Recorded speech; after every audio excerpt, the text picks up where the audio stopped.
Fed up with the everyday grind? Tired out from the summer heat? Want to get away from it all? We offer you Escape.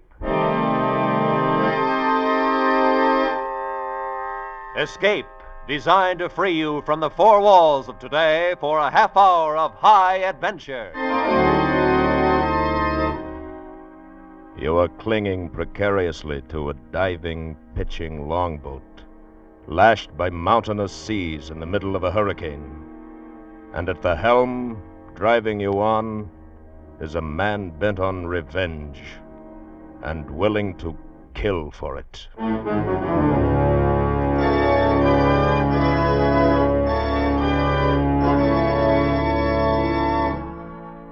Tonight, we escape to the open sea with an ancient tramp steamer and its fighting captain, as F.R. Buckley told it in his ironic story, Habit.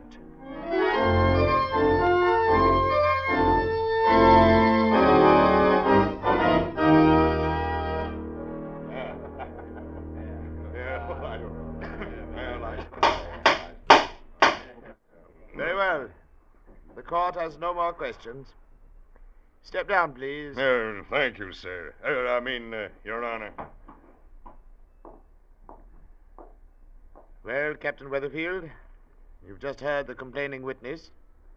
Have you anything to say in your own defense? Yeah. Hit the man about a bit. No doubt of that, Your Honor. In fact, with half chance, I'd have pounded his blasted head off. Quiet! Quiet! We'll have order in the court. Then you admit the charges, Captain Weatherfield. That I hit him? Yeah. But I had extenuating circumstances, Your Honor. I see. And what were they? He laughed at my ship. At the Wakelin, Your Honor. As fine a freighter as ever steamed out of here on the Liverpool run. I don't quite see... He stood there on the wharf. Squint-eyed son of a landlubbered lawyer. He said my ship looked like an old woman, with her dress on backwards, her hair not combed. That's when I flattened him out. Yes, and I still say that's what she looks like. Order! Why, you confounded little pipsqueak, I'll break your part. Sit him down, Captain I will Weatherfield. not. Grab him, bailiff. Let go of me, confounded, let go of me. Let go of me, I say. Order in the court. Captain Weatherfield. Captain Weatherfield, this court finds you guilty of assault and battery as charged, and sentences you to 7 days in the New Bristol City Jail. All right, bailiff. Lock him up.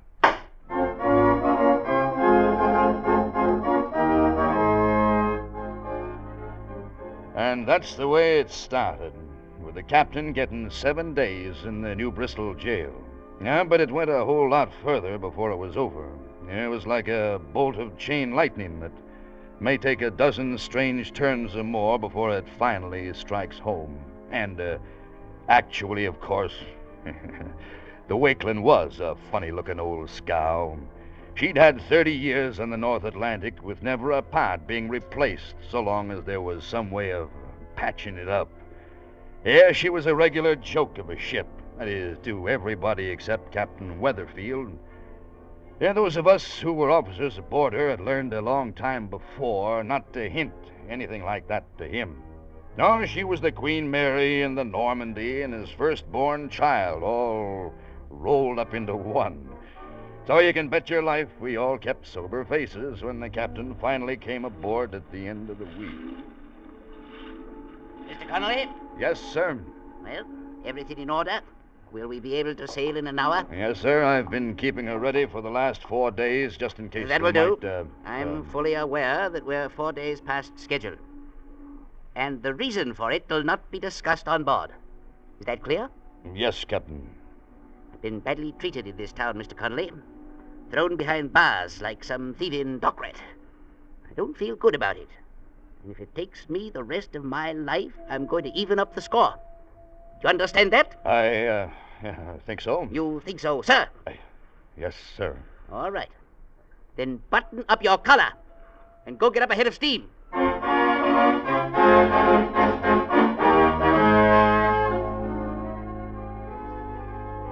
And so 3 days later, we were plowing through a heavy sea 580 miles out on the Atlantic. The spray was freezing in the rigging. We were flirting with the fringe of a northeast hurricane.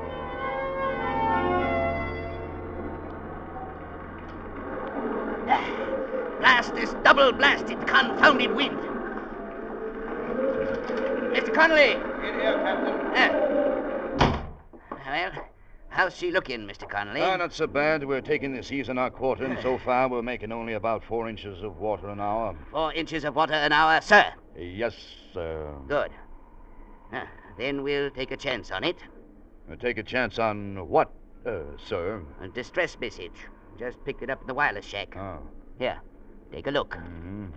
The freighter Johannes out of New Bristol. Main shaft broken, auxiliaries out of commission, shipping water fast. Latitude 4630, longitude... let me see. Yeah, they're about 90 miles from us, northern or west. Yeah, that's right, Mr. Connolly. Lay out the course. What? We should sight her sometime around dawn, if we hold to full speed all night. Full speed? Dead into a hurricane? Why, the Wakeland would fall apart in 2 hours. I doubt it. She's a good ship. Lay out the course. Yeah, but the Johannes is right in the main shipping lane. Somebody else is bound to pick her up before morning anyway. Mr. Connolly, we can hope not. What do you mean, hope not? Evidently you didn't notice her registry, Mr. Connolly. She's out of New Bristol. Well, what of it? That, as you may recall, is the town that threw me into jail. Gotten all the papers. Like as not, my daughters up in Maine have probably read about it by now. I'll not have them thinking their father's a man who does nothing but go around punching people in the noggin. All right, but what's it got to do with this? I'm going to be alongside the Johannes before anybody else is, Mr. Connolly. I'm going to rescue every man aboard her. Then I'm going to take them back to New Bristol and get a public apology out of that town. And I'll see that that gets in the papers, too. I've never heard of anything so crazy I in all don't care my what you've never heard of, Mr. Connolly. Lay out that course now before I get mad. Decide to punch somebody's blasted head off.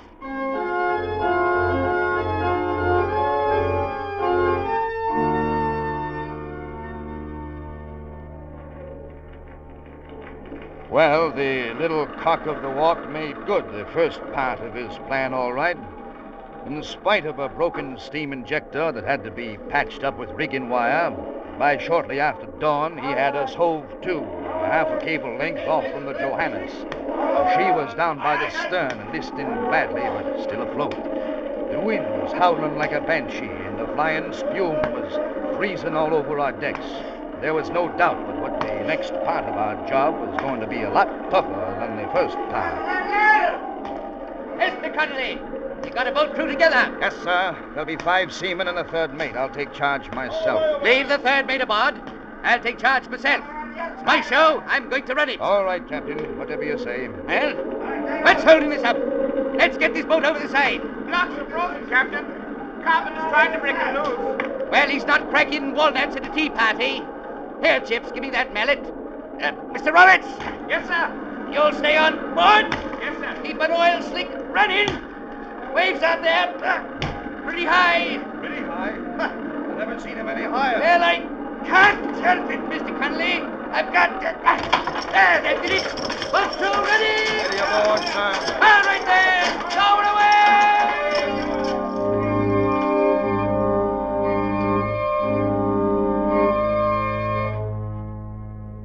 For the 7 of us who went overside in the longboat, that command was the beginning of a nightmare. If things had been bad up on the Wakeland's deck, they were 100 times worse down there in the very midst of that smashing, that tumbling maelstrom of water and wind. A continuous driving spray was torn from the wave crests and froze solid on the gunwales and the boat seats and on our faces. One man bailed constantly while the others pulled away on the oars with bleeding hands. And even then, we were never far from foundering. Captain Weatherfield sat in the stern and shouted orders none of us could hear, but we could see his face, and that was enough to keep us at it. With a halo of sheet glass around his sou'wester and his gray beard turned to a frozen mass of jumbled icicles, he looked like Neptune come to life, or maybe even more like the devil himself.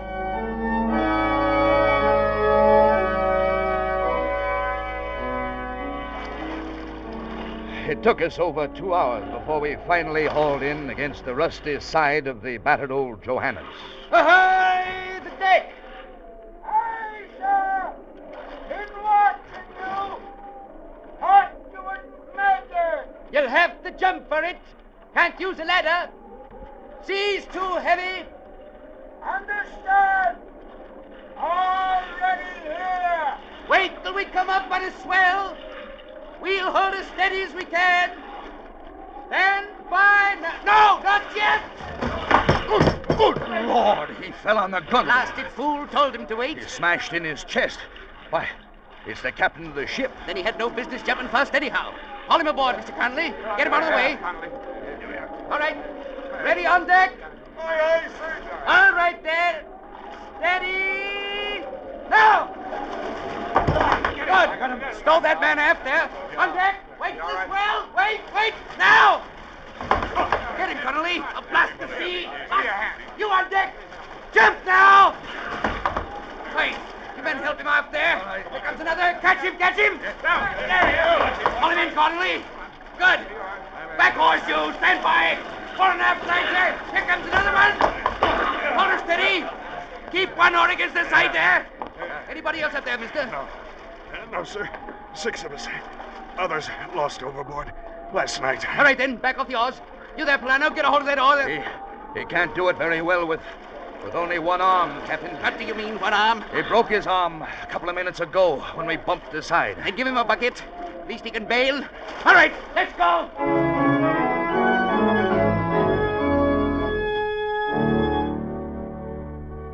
It was 6 hours before we finally got back aboard the Wakeling. But we did get back. And I doubt if any other man but Captain Weatherfield could have done it. True enough, he fainted across the engine room hatch once we were on board. But don't forget, he was 72 years old. He'd taken a crew of 6 out in an open boat on the high seas in the middle of a hurricane, rescued 6 more men off a sinking ship, and brought the whole 12 back alive. Well, one of them, of course, was only barely alive, and that was Captain Miller of the Johannes. He was still unconscious. I had him put in a bunk and hoped for the best. And then I turned in to grab a few hours' sleep.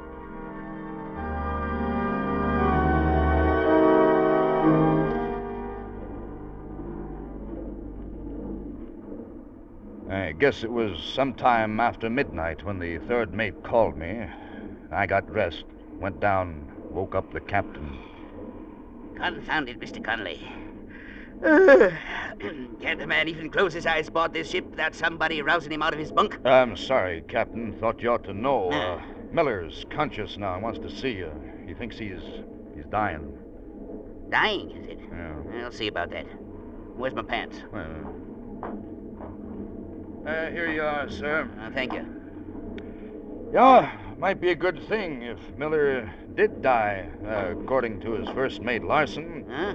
Well, Larson says they had plenty of warning of this storm, but Miller drove straight on into it. He was racing for port. Oh, racing for port. Yeah. Bad business. There'll be an inquiry on it. He'll lose his ticket when they find out. It's also bad business, Mr. Conley, when first mates talk out of turn. Come on. Where is he? I put him in the cabin off the wardroom. The third mate's in there with him now. Mm-hmm. How is the ship heading? Due south. Due south? Well, we're running before the wind. Can't do anything else. I told you, Mr. Conley, to lay a course for New Bristol. I know, but we can't do it. The main boiler's out, and we're on the auxiliaries. It may take 2 days to fix it. Confound the luck.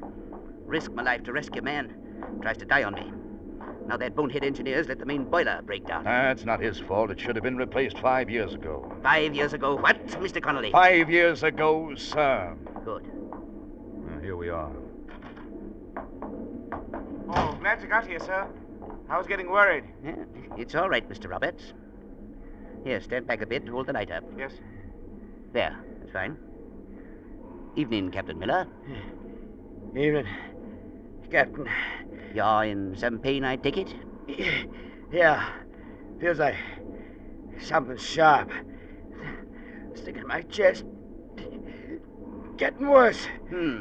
Something sharp, eh? No doubt the broken end of a rib poking into your lungs. Yeah. Guess so. There you are. There you are. Feels like there's a rib gone here. Oh. Well, I want to make a statement for the log. Oh, I do. I figure you're getting ready to die. Is that it? Yeah. Not much chance.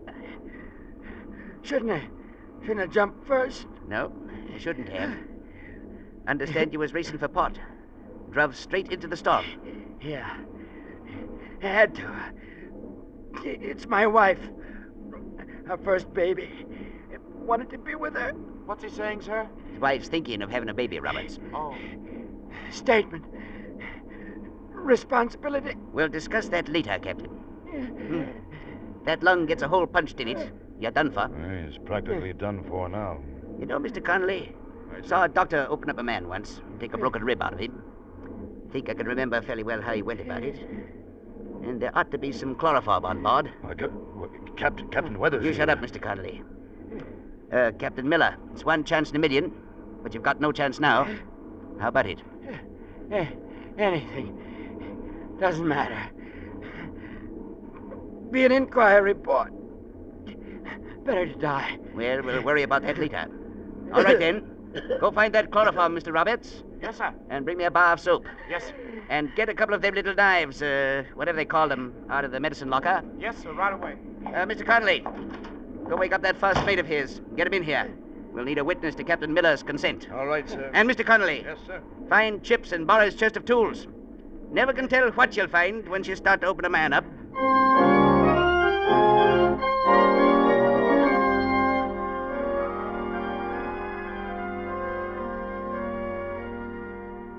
In 10 minutes, we had everything ready.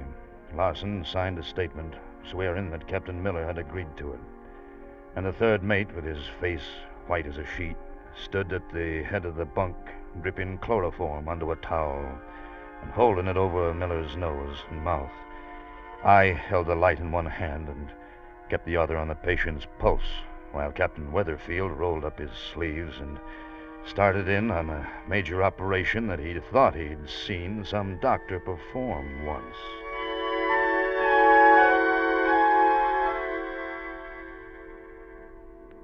Everything snug and proper. How's he seem to be getting along, Mr. Connolly? I don't know. He's still breathing. I know he's breathing, man. It's his chest I'm operating on. How's his pulse? Pretty weak. No worse than it was. Keep that chloroform dripping, Mr. Roberts. Yes, sir. Well, there's no time like the present. Oh. Hold that light steady, Mr. Connolly. Yes, sir. Steady yourself. Now, let me see. I think that doctor did it like this. I've used up half the chloroform, Captain. Keep it dripping, Roberts. Well now. Don't remember anything like that being in there. Let's see now. Pulse is getting pretty weak. Mr. Connolly, don't bother me. Got more important things here to think about. That's it. Here's the end of the rib, all right. Now, if I can just... That's all right, let it go. Don't need the knife anymore. Confound it, Connolly. Give me a little more room to work in. Cabin's small enough as it is. Captain, his pulse has stopped. No, it hasn't, Mr. Connolly. Now, why the devil doesn't that rib come loose when I... It's no use, Captain. He's dead. His heart stopped beating. Mr. Connolly, don't stand there. Try to tell me his heart stopped when I can see it beating right now.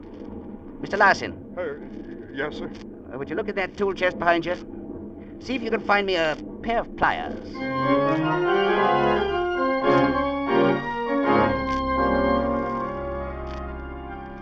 I doubt if there's ever been another operation like it before or since.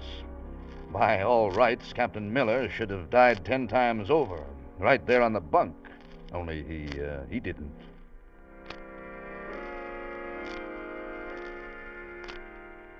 He was unconscious for 48 hours. But on the 5th day, he was sitting up on a deck chair and cussing because somebody had slung his broken rib overboard instead of saving it so he could whittle out a letter opener.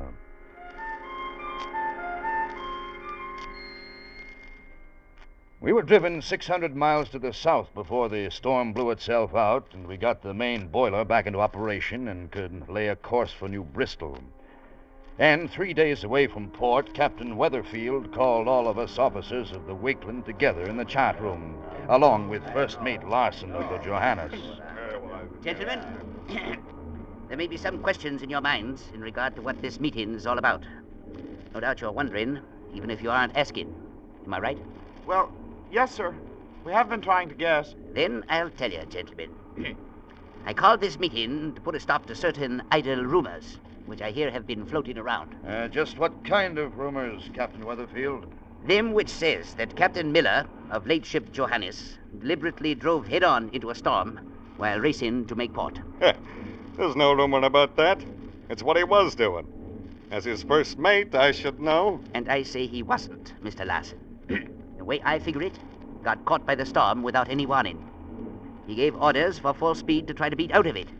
A couple of hours later, main shaft broke, left him helpless without steerage way. Could happen to anybody. Maybe. Only it didn't. I was there, Captain Weatherfield. I know what happened. And there's 5 of my crew left to back me up. They'll back up anything you say, Mr. Larson. You know that. Then there's nothing to talk about. When the Board of Inquiry gets through with Miller, he won't command another ship as long as he lives. So, there's not going to be any Board of Inquiry. Huh? Maybe that's not up to you. Which is what we're here to decide. I don't get it, Captain. Miller's a rat. He was the first one to jump when we come alongside. Anything that happens to him serves him right. Now, why should you stick up for him? My personal opinion of the man has nothing to do with this, Mr. Conley. I say there'll be no Board of Inquiry because it suits my purposes that there be none. And just what are your purposes, Captain? I drove my ship 90 miles off her course in a hurricane, risked my life in an open boat, just for one reason, Mr. Larson. Because I knew you were registered out of New Bristol. Ah, so that's it. Aye, Mr. Conley, that's it. I operated on a man, saved his life just so he could stand up alongside of me, have our pictures taken for the newspapers. I get it. So, you don't want some messy Board of Inquiry throwing scandal in the story of your noble rescue on the high sea, huh? You want to be a blasted hero. Mr. Larson, being a hero has got nothing to do with it. But I am planning to get a public apology out of the town of New Bristol. And you, or nobody else, is going to do anything to stop me. Yeah, well, it's too bad you haven't got the whole say about it, Captain. And it's too bad you're so bull-headed, set on swearing away your captain's ticket, that you forced me to teach you a lesson. And just how are you aiming to do that? By knocking a little sense into your thick noggin, something like this. Oh, so it's a fight you're after. All right. Jim! Come on, Captain. Teach me a lesson. All right. Show him the one you learned in Shanghai. I'll teach you all right. You got it, Captain. Get up, Mr. Larson. I'll get up. All right. He's got a pair of dividers. So you tried to stab me, would you? Well, Larson, what about it? All right, I'm through. There going to be a Board of Inquiry? No. I'll back up anything you say. Good. What about the rest of you? Anything I say go? Yes, sir. All right, then. Get back on watch. What do you think this is, a peaceful harbor of a Sunday?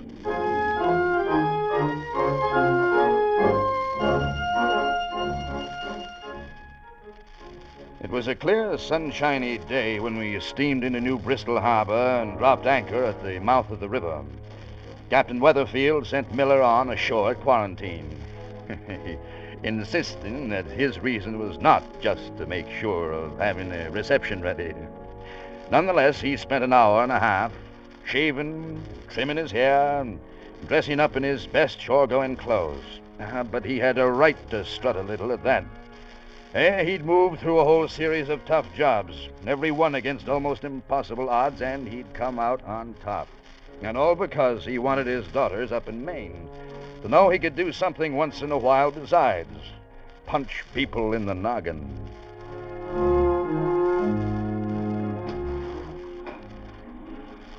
It was mid-afternoon by the time we finally rowed ashore in the long boat, and a good-sized crowd had assembled on the wharf. And when we got in close, we could see Captain Miller waiting by the landing, along with a regular reception committee, all dressed up in striped pants and top hats like a bunch of foreign diplomats. And the head man of the whole layout was the same judge who'd given the captain 7 days in jail. Easy now, Mr. Conley.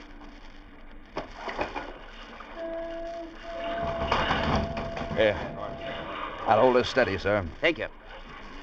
Here we are now. Okay. All right, easy now. Yeah. Now, come on. Yeah, up we go. Here we are. Well, welcome, Captain Weatherfield, on behalf of the town of New Bristol. Well, now, it's mighty nice of you, Judge. Not at all, Captain. We're the ones who are honored. The whole town. And we want you to know it. Well, thank you, Judge. Captain Miller here has given us the complete story. The rescue at sea, the daring operation that saved his life. Here. How you feeling, Captain Miller? A little tired right now, Captain. Been pretty busy. Arranging things, you know. Here, of course. You're a hero in this town, Captain Weatherfield. There's nothing too good for you. We're proud of you. I was wondering if you'd recall a little incident where we met before, Judge, not so long ago. A terrible mistake. I'll never forgive myself. I feel I owe you a public apology, Captain Weatherfield. Well, now, don't believe I know just what to say, Judge. Nothing at all to say, Captain Weatherfield. As I said before, we're the ones who are honored. The whole town of New Bristol. And all of New England, too, by Jove. Once those reporters get their stories on the wire. Reporters, eh? Well, now, that's going to too much trouble, Judge. Oh, not at all, Captain, not at all. They'll be wanting an interview with you, you know. We've had quite a time keeping them off this long. Well, you're a hero, man. Don't you realize that? I only did my duty, Judge. Then New Bristol needs more men who only do their duty, Captain Weatherfield. Mighty nice of you to say so. When I recall the way you were treated here a few weeks ago, Captain, well, all I can do is to ask your forgiveness publicly. I suspect that might be arranged, Judge. I'm not a man to bear a grudge. A fact which your actions have proven, sir. Them there fellas with the cameras, are they reporters, are they? Oh, yes. Yes, indeed, Captain. Well, of course, they're photographers, really. They're taking them pictures to print in the newspapers, are they? That's right, Captain. They'll be seen by people all over the country. Suppose we might walk over that way? Certainly, Captain Weatherfield. Certainly. Anything you like. Won't you join us, Captain Miller? Thanks, gentlemen. You know, I was just thinking, if they print a picture of that ship out there, nobody will believe the story. What did you say, Captain Miller? I said they wouldn't believe it. To look at that old mud sky, you wouldn't think she could float in a calm sea, much less... Captain Weatherfield. Good heavens, he struck the man. I'll teach you to call my ship a mud scour. Squint-eyed son of a five-legged salamander. Stop, I say. Stop. Stop it. Stop it. Constable, arrest that man and lock him up. I'm filing a charge of assault and battery.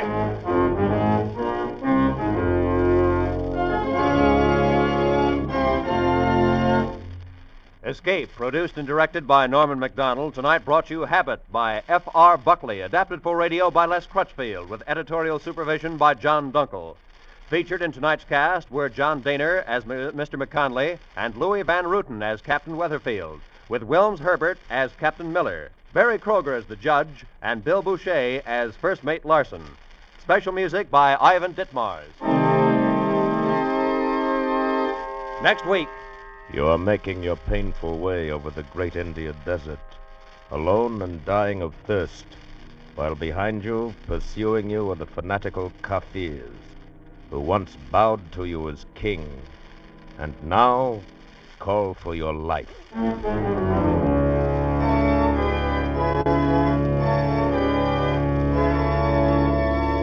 Next week, we escape with Rudyard Kipling's exciting story, The Man Who Would Be King. Good night, then, until this same time next week, when once again we offer you Escape. This is CBS, the Columbia Broadcasting System.